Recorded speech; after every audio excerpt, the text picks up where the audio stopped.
Actualmente el Tribunal Constitucional deja fuera del ordenamiento jurídico la ley. Ya no existe Correcto. una ley 124, por tanto no hay una Dirección Nacional de Inteligencia, o sea, todo lo que crea la ley 124 queda fuera del ordenamiento jurídico dominicano. Ahora bien, efectivamente el Tribunal Constitucional dice que declara la nulidad de la ley o la inconstitucionalidad de la ley por un procedimiento, o sea, por un vicio de procedimiento. La ley que crea la Dirección Nacional de Investigaciones nació con mucha controversia por aspectos que se entiende lastiman la privacidad, la intimidad de las personas, entre otras muchas cosas. El Tribunal Constitucional acaba de anularla y nosotros tenemos a dos prestigiosos abogados constitucionalistas que nos van a permitir entender lo que esto implica. Nos acompaña Maribel Reyes y el ex juez de la Suprema Corte de Justicia, Hirohito Reyes. Gracias por estar en La Mirada. Muchas Y gracias. para ir de lleno a la discusión, permítanos antes ver la otra mirada sobre este tema con José Rivas.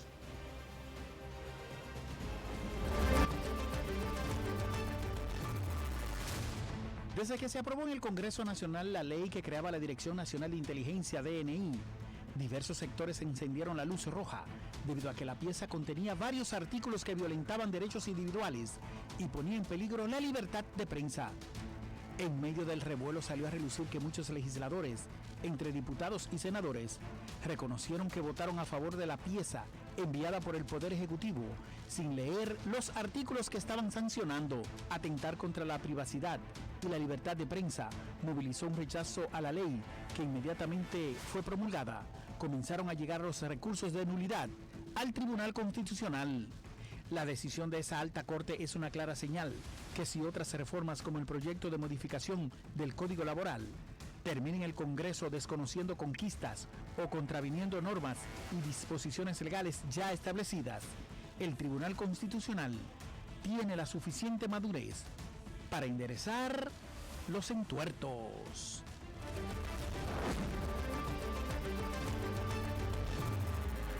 Bueno, hay que ver cómo la sociedad y los grupos de interés han recibido la información de esta anulación que ha hecho el Tribunal Constitucional, porque aparentemente, ante todas las objeciones a estos aspectos que ya escuchamos in extenso, no necesariamente habría que cantar victoria. ¿O sí, magistrado Hirohito? Ciertamente que con la decisión rendida por el Tribunal Constitucional, las objeciones fundamentales que recaían sobre la ley son cuestiones de aspecto de derechos fundamentales y excepcionalmente todo lo que guarda relación con los medios de comunicación, con la prensa. Lo que en prensa es algo altamente valorado, que es el secreto de la fuente, Claro. de no revelación de su fuente, y es que incluso que es la base esencial de un periodismo libre. Y es ahí donde quizás que estaba el trasfondo. Al llegar las distintas objeciones que se hicieron, acciones de inconstitucionalidad de la referida ley, el tribunal optó por anularla por una cuestión de forma y no de fondo, sobre la base de que, tratándose de una ley orgánica, aunque fue aprobada con la mayoría requerida, esa mayoría reforzada, de más de las 2/3 partes, y hacer referencia la ley a cuestiones de derechos fundamentales, aunque el tribunal le da otra óptica, pero sí en lo que entra y coincide en las cuestiones de defensa y de seguridad, dijo que al Congreso no anunciar de que se trataba de una ley orgánica, es decir, poner en alerta a todos los sectores que pueden intervenir al respecto, decidió anularla por ese vicio de forma. Tomó como referencia una decisión del Tribunal Constitucional colombiano que decía que si no se hacía esta enunciación, pues sencillamente dicha ley podría ser posteriormente derogada por un procedimiento de ley orgánica. En esencia es que las cortes constitucionales y, por ejemplo, el mismo Supremo norteamericano, a veces como esa función de legislador negativo que tiene el constitucional, no la ponen en ejecución de manera inmediata, sino que observan, porque ciertamente fíjese que usted ve el caso de los Estados Unidos, que cada vez que le planteaban a la Suprema Corte de Justicia lo relativo a la situación del statu quo de Puerto Rico, el Supremo norteamericano siempre dice eso es una cuestión relativa al Departamento de Estado. Es decir, desvía el tema. la atención. En pocas palabras o términos llanos es andar con paños tibios. Van a andar con paños tibios, sino son la idiosincrasia de un tribunal que en función de los intereses que tiene en juego decide. Maribel, si entonces la nulidad se ha debido a la forma y no al fondo, ¿implicaría eso que el proyecto podría volver a verse para fines de aprobación? ¿Cómo funcionan las leyes en esos casos? Bueno, actualmente el Tribunal Constitucional deja fuera del ordenamiento jurídico la ley. Ya no existe una ley 124, por tanto no hay una Dirección Nacional de Inteligencia, o sea, todo lo que crea la ley 124 queda fuera del ordenamiento jurídico dominicano. Ahora bien, efectivamente el Tribunal Constitucional dice que declara la nulidad de la ley o la inconstitucionalidad de la ley por un procedimiento, o sea, por un vicio de procedimiento. ¿Cuál es el vicio de procedimiento? Dice que las leyes deben de ser claras y como la ley no fue clara, dígase, ni en el nombre ni en el aspecto del trámite, por un tema de seguridad nacional, debía de decir que era una ley orgánica y aunque efectivamente se aprueba con la mayoría requerida, dice que no se cumple ese procedimiento de claridad que necesitan la ley y sobre todo de que la población conozca que se está regulando un derecho fundamental, en este caso la seguridad y la defensa. ¿Qué pasa con esto? Que cuando vimos las pronunciaciones del consultor jurídico del Poder Ejecutivo, él tiene razón al respecto cuando dice, efectivamente, esto simplemente nos da a nosotros una fortaleza respecto a que la ley que nosotros tramitamos era correcta porque no nos la están anulando por los vicios que se estaban argumentando, dígase, por la violación al derecho a la intimidad, por la violación al derecho al debido proceso, correcto, o por el tema de incluso de el enjuiciamiento o hacer una función que tiene el Ministerio Público sin una orden de un juez. Y entonces todo ese procedimiento no se conoció porque no se conoció el fondo del asunto, solamente se conoce el procedimiento. Diríamos que si se agota el procedimiento adecuado, dígase que decimos es una ley orgánica y por tanto damos a conocer que estamos conociendo una ley orgánica y se hace el mismo procedimiento de una ley orgánica con la claridad que se necesita, pero con el mismo contenido actual tendríamos el mismo problema.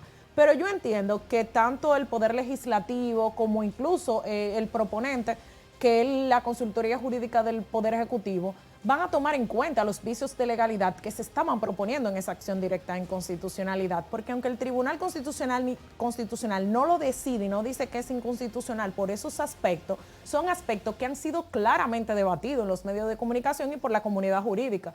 Entonces entiendo yo que esos aspectos van a ser subsanados cuando si es que se propone nuevamente una ley sobre la Dirección Nacional de Inteligencia, que no sabremos qué número sería, si es la 125. Exacto.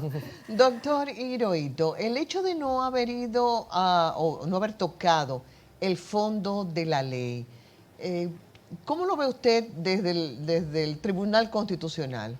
No quiso meterse en camisa de 11 varas, lo entendía que en realidad el contenido está bien. Lo que pasa es que, aunque el tribunal da visos, por ejemplo, señala aspectos como el de que propiamente la ley 124 no establece cuestiones de derechos fundamentales, sino que en ocasión de la misma se pueden ver lacerados derechos fundamentales, pero sí ya deja de entrever que el carácter de orgánica de la ley en cuanto a las cuestiones de seguridad y defensa que se plantean. La circunstancia del tribunal no pronunciarse desde el punto de vista es que se fue a la parte procedimental. Entonces, ¿qué sucede? Que en derecho, vamos a suponer, los procedimentalistas, cuando hay una cuestión de un vicio de forma, pues no se avanza hacia el fondo. Es como lo establecer los fines de inadmisión, los fines de irrecibilidad. Fíjense que el tribunal hace una especie de filtro en cascada con relación a la decisión. Excluye accionantes y después ya los reduce a un grupo minoritario a los que le dice, bueno, es admisible en cuanto a esto y es admisible en cuanto a estos puntos. Por lo mismo, porque es que, vuelvo y repito, en esencia la condición del legislador negativo del Tribunal Constitucional en casi todos los sitios es muy cauta. Fíjese que, ejemplo, vuelvo a Estados Unidos. El Supremo norteamericano falla 300 cerciorarias al año. Es un país de 300 millones de habitantes. Sí. Quizá diferente el Tribunal Supremo italiano, que te fallan 30.000, 20.000 sentencias. Porque, claro, la visión que tiene el ordenamiento, como le llaman, del civil law, del derecho romano germánico, distingue del que le llaman del common law, en donde allí hay una fuerte tradición jurisprudencial y un derecho consuetudinario y costumbrista, en donde no se cambian los parámetros de un día para otro. Y por eso las decisiones son muy dadas a cuentagotas. Entonces, ¿qué sucede? Que es que el Tribunal Constitucional no tiene la legitimidad que tiene el Congreso ni la legitimidad que tiene el Ejecutivo, que es elegido por la mayoría de los ciudadanos. Correcto. Entonces aquí se legitiman por la motivación de sus decisiones y la intervención y tratar de mantener ese equilibrio. Entonces, por eso uno puede toparse que muchas decisiones que se plantean al Tribunal Constitucional a veces no tienen respuestas inmediatas. Por el asunto de esa intervención y lo que puede incidir. Porque como bien señala la doctora Reyes, son cuestiones fundamentales a ser objeto de discusión. Pero ya mientras tanto me paro ahí en la parte procesal y no quiero seguir con lo otro. Ya. ¿Me entiendes? Porque eso puede ser reintroducido nuevamente y como dicen, hasta modificado, por lo mismo que van a reintroducir las leyes para evitar esos tipos de conflictos. Si la consultoría jurídica efectivamente considera todos esos aspectos que generaron tanta controversia para reintroducir el proyecto, y tal vez no los reconsidere todos, ¿podría uno casi adelantarse a decir que volverán a tener otras causas en contra de ese proyecto? Bueno, decir que una ley puede tener vicio de constitucionalidad, alegarlo, podemos alegarlo en todas las leyes, porque al final tú tomas una ley y dices, bueno, si a mí no me conviene, yo puedo alegar que me está vulnerando un derecho fundamental. Ahora bien, tiene el tribunal que ponderar si efectivamente esos vicios existen o no existen, porque una cosa es que tú lo alegues y otra cosa es que esos vicios realmente se presenten. Que puedan haber unos vicios de constitución, incluso pueden haber otros vicios que tal vez no estaban que no hayan estado en esta ley, en la 124, y pueden ser que nazcan otros. Al final están hechos por humanos, o sea, los humanos en cualquier momento podemos errar en cualquier trámite, hasta por una coma mal puesta en un artículo, podría tener una lectura que podríamos decir que viole un derecho fundamental. Ahora bien, yo no creo que luego del tan debatido que ha sido la ley 124 y sobre todo porque los medios de comunicación han ayudado a la comunidad jurídica a poner en contexto y a esa consultoría de decirle esto no se vio, esto tal vez se olvidó o creo que la redacción tal vez fue un poco más estricta de lo que está permitido en nuestro Estado social y democrático de derecho. Y sobre todo porque si bien es cierto que el Tribunal Constitucional es un legislador que está ahí, que muchas veces hace una función de legislador pasivo, no es el Congreso Nacional, no está para legislar, no debería de hacerlo, pero muchas veces lo hace el tribunal. Y cuando yo estuve en el Tribunal Constitucional, en esos 10 años, había momentos donde se hacía una labor de legislar. Pero siempre se hace en procura de el bien, o sea, sobre todo de proteger los derechos fundamentales de la comunidad, que son cosas que en esta ley se están vulnerando. Entonces, yo entiendo que todos esos aspectos que vimos y que ventilamos se van a subsanar en una futura ley porque se necesita, no es una ley que no sea necesaria, es una ley que es necesaria. Incluso uno de los objetivos que tiene la ley que dice, esto viene a fortalecer nuestro sistema de seguridad nacional. Y es importante, y no es una ley que solamente va sola, o sea, es una ley que camina de la mano con la Dirección Nacional de Control de Drogas, que es uno de los temas fundamentales para la República Dominicana, que camina con el DINTEL de la Policía Nacional, o sea, tiene otros órganos y es necesaria, pero esa necesidad debe de ir acompañada con una razón, y esa razón es que debe de cumplir con un debido proceso y con una protección de los derechos fundamentales que están consagrados en nuestra Constitución. ¿Cuáles son las fortalezas de esa ley? Bueno, ya no existe, pero del proyecto como tal. No, el proyecto como tal, usted sabe que como tratándose de cuestión de seguridad y defensa, casi siempre igual pasa como lo mismo con lo que es la investigación y con lo que es la persecución. que son a veces placas tectónicas que están una al lado de otra, pero se viven frizando. Sí. Esa es la realidad. Por ejemplo, usted querer la seguridad, vamos a suponer, la seguridad de toda la ciudadanía, siempre esa seguridad, si se ejerce de manera muy absoluta, pues irá en detrimento de derechos fundamentales de las personas que se han señalado de alterar esa seguridad. Entonces, es lo que sucede. Una cosa tan sensible como es la seguridad del Estado, como es la defensa de los intereses nacionales, no recibe usualmente el mismo tratamiento que recibe otras cosas. Fíjese que uno de los criterios que por tratarse de eso no revelaron, no manifestaron, Sí. pero que resulta que estamos en un sistema democrático que tiene una serie de reglas de juego, en donde una parte es que si te va a perseguir, que si va a estar tomando información de todos los ciudadanos, de todo lo que tiene que ver con esa seguridad, pues tiene también que someterse a unas reglas, que es la del debido proceso. Lógico. Y es entonces, es ahí donde está. La ley hace un esfuerzo grande en tratar de compaginar esto. Lo que pasa es que esos son intereses que se friccionan uno con otro. Fíjese que te ve países como Estados Unidos, que en cuestiones vamos a suponer cuando hace la invasión a Afganistán y empieza a interrogar a los talibanes, decidió habilitarlos y llevarlos a las bases norteamericanas y no a territorio norteamericano. Por una razón esencial, de que allí iban a chocar con los derechos fundamentales de los tribunales, no Es iban a poder correcto. perseguir y no iban a obtener la finalidad de lo que persiguen con la información que requerían de esos combatientes de Al-Qaeda en Afganistán. Entonces, eso es lo que siempre subyace en el fondo de todo esto. ¿Me entiende? Que es una cuestión que a veces uno puede decir, bueno, esto es un asunto de... Usted no lo puede ver de una manera radical. ¿Por qué? Porque tiene cuestiones de que a veces se dan particularidades. Fíjese el Estado de Francia. ¿Por qué Francia fracasa en la Segunda Guerra Mundial? Porque sus servicios secretos no estuvieron al tanto de todo lo que se estaba moviendo. Y cuando vino a ver, el Estado colapsó y Alemania la ocupó. ¿Me entiende? Entonces, eso es muy delicado. Entonces, ¿qué significa? Pero siempre debe tratar de preservarse, porque el problema de la ley es que en determinadas circunstancias, atribuciones que son propias del Ministerio Público, lo que se le establecen a la dirección. Y cuestiones de informaciones que se tienen que dar con autorización judicial, no se podría obtener de manera directa. Entonces, esas son cuestiones muy sensibles. Ya. Ese tipo de cosas pasa mucho con otras instituciones en nuestro país. Se solapan y se duplican las responsabilidades y entonces por eso tenemos tantos entuertos. Para cerrar, ¿qué podemos agregar y qué podemos esperar con relación a la ley? Bueno, lo primero es que yo creo que debemos de felicitar al Tribunal Constitucional por la decisión, independientemente de que no haya tocado el fondo, y yo que estuve en el tribunal, es como de rigor el tema procesal, o sea, el de primero ver quiénes cumplen los requisitos, porque eran muchas acciones directas que habían contra esta ley. Entonces era primero quiénes cumplían esos requisitos de claricidad, de que lo que se estaba argumentando realmente estaba dentro de los parámetros de una acción directa en constitucionalidad, y luego el tema de saber cuál eran las cuestiones previas, que el tema del procedimiento es una cuestión previa que se le plantea al tribunal.